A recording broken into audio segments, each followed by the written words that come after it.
police found in your car a bag that had the gun that was used to kill Larry. Mm-hmm. Now, obviously, if you're the police, you'll be thinking, well, what's it doing in your car? I do not know how that firearm ended up in my vehicle. You know, when they found that firearm, they found it with no DNA. But Rebecca, you can see why the police are thinking this is all a bit odd. Mm-hmm. Why would anybody break in, kill somebody, and then actually leave the gun that they used? None of this makes much sense. I felt the same way, that there was no way to explain some of this, and that it did look peculiar, to say the very least. But I had absolutely no gunshot residue on me, and I was tested that night in every aspect that I could possibly be. They took my clothes, my hair, skin scrapings. They stripped me bare. Gunshot residue is not an easy thing to escape if you have fired a firearm. And if you even walk into a room after something has been fired, you're still going to get that on your skin and on your clothes. And they found none of that. All right, Greg, what do you got? Yeah, I'll just start with the end. Okay, if you are going to get gunshot residue on you when you go into the room, even if you weren't there when it was fired, why didn't you have any on you? Did you pay somebody to do this? Would be my first question right there. Or did you study this enough to figure out how to take it off you? That's logic that is so skewed. This is more of that challenging and trying to get to reasonable doubt. This is the way you present evidence in court. This is not, I didn't kill the guy. This is not that kind of way. She's back to this campaign of reasonable doubt, and she uses that language again. I do not know how that firearm got into my vehicle. I mean, I'm an Army guy. I call things vehicle because that's what we call them my whole life. And I might call a weapon, but firearm, I wouldn't call it. Those are weird things. She's listening with fake concern, and then she's negotiating. If you watch, she's negotiating that minefield constantly down left. And then absolutely no GSR, absolutely no gunshot residue. You see her eye block at that point. She's still not illustrating when she's talking about being strip searched. Trust me, I've searched a lot of people. It's not a pleasant experience. I guarantee you none of them just sat there and said, and then they took my clothes and they did this. They're emotional about it. They're moving. You can see their face change because it is a visceral experience to get searched. I don't see any of that here. This is more legalese, more presentation, and reasonable doubt questioning. Scott, what do you got? All right. She doesn't use any contractions here.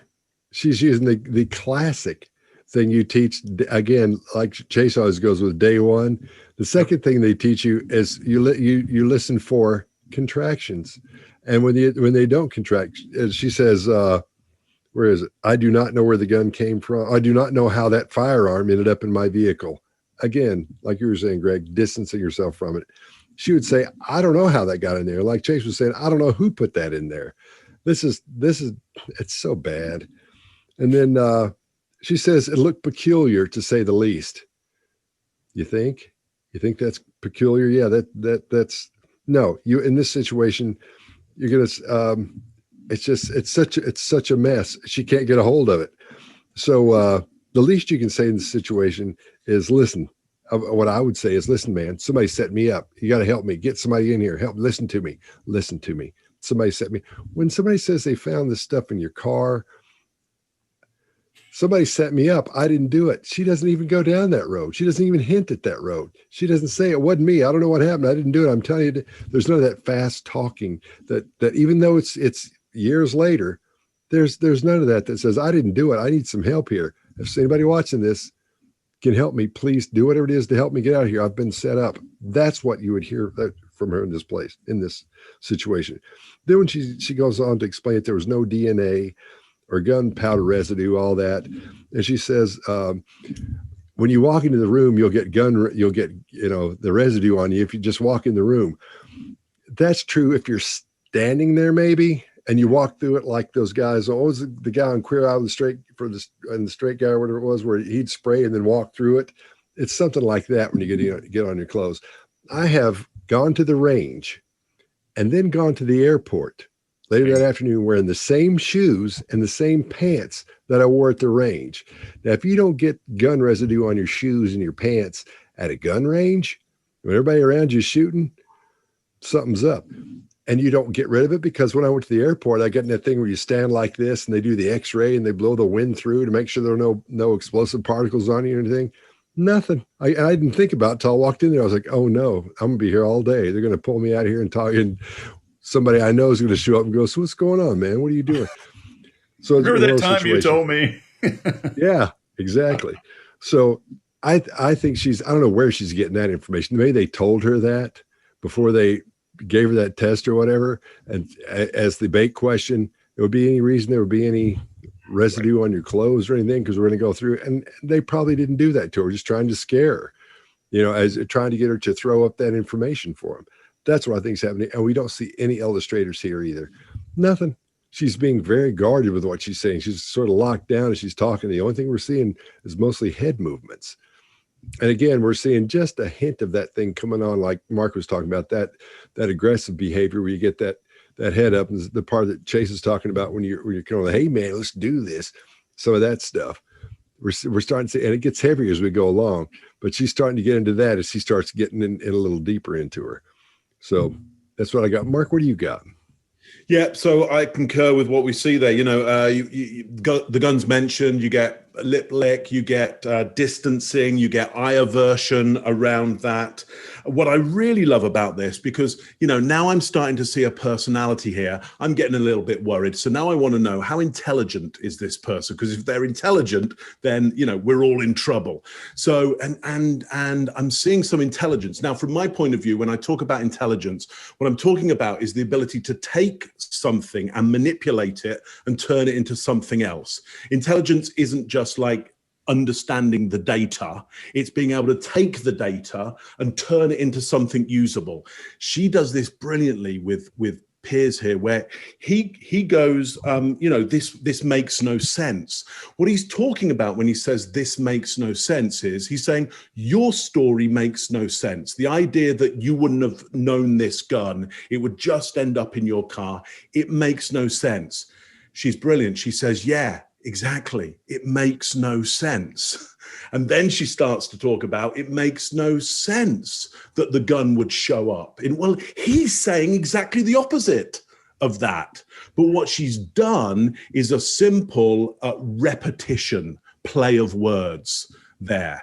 We see intelligent use of language here, which means consciously and unconsciously, she's pretty smart, which again, if we do have a malignant narcissist here, that can be a lot of trouble if you've got a really smart one going on, because they'll be able to plan and be kind of devious around you, and you might be in trouble. So intelligence there. Yeah, and she really does know a little too much about gun residue for my money. Seems to me, like you were saying there, Greg, seems like she's been on the internet around that one. It knows a little bit too much there. That's what I got. Who we got left? Chase? Just me. Yeah. So I think we're seeing some masterful interviewing here, where Pierce didn't ask her a question. Pierce used a statement, and specifically what he used is called a provocative statement. And this is part of elicitation, to where if I want to discover something sensitive, the more sensitive the information is that I need as an interrogator, the less questions I should be asking. So if I go into a grocery store, I want to find out how much a person in the produce department is making, I'm better off using a statement than a question, because here in westernized countries, money is taboo to talk about. So if I went up to this person and I said, hey, I just read online that you guys got bumped up to $21.75 an hour. That's fantastic. And they turn around and say, no, we only make 17. I just got the income because I triggered some need, the natural human need to correct the record. But that's a provocative statement. I made a statement that caused the person to respond. That's what Pierce is doing here. He also masterfully uses her name as if a parent were speaking to her. And it is instantaneously effective. You can even see it in her eyes. She stops talking like a child in school who's being reprimanded. But really quickly, ask yourself, if you're watching this video right now, you wake up tomorrow and there's a giant brick laying on your kitchen floor and the window's broken. Call the police. Police come by and start questioning you about it. Are you more likely to say, I have no idea how that brick got to that part of the floor or how that brick got in here? Or are you more likely to say, I have no idea who threw the brick through the window?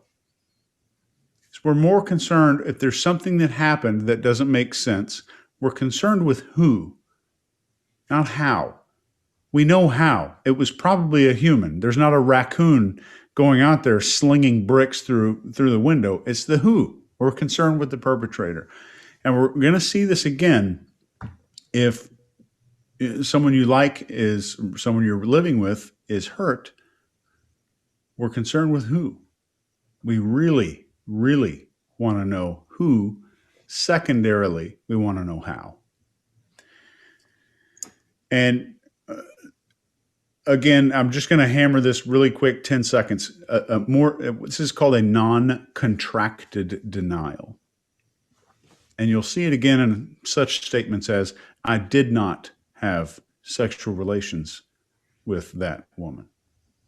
Just to bring that up again. Gives you more That's distance to the answer. Yeah. Excellent. Police found in your car a bag that had the gun that was used to kill Larry. Mm-hmm. Now, obviously, if you're the police, you'll be thinking, well, what's it doing in your car?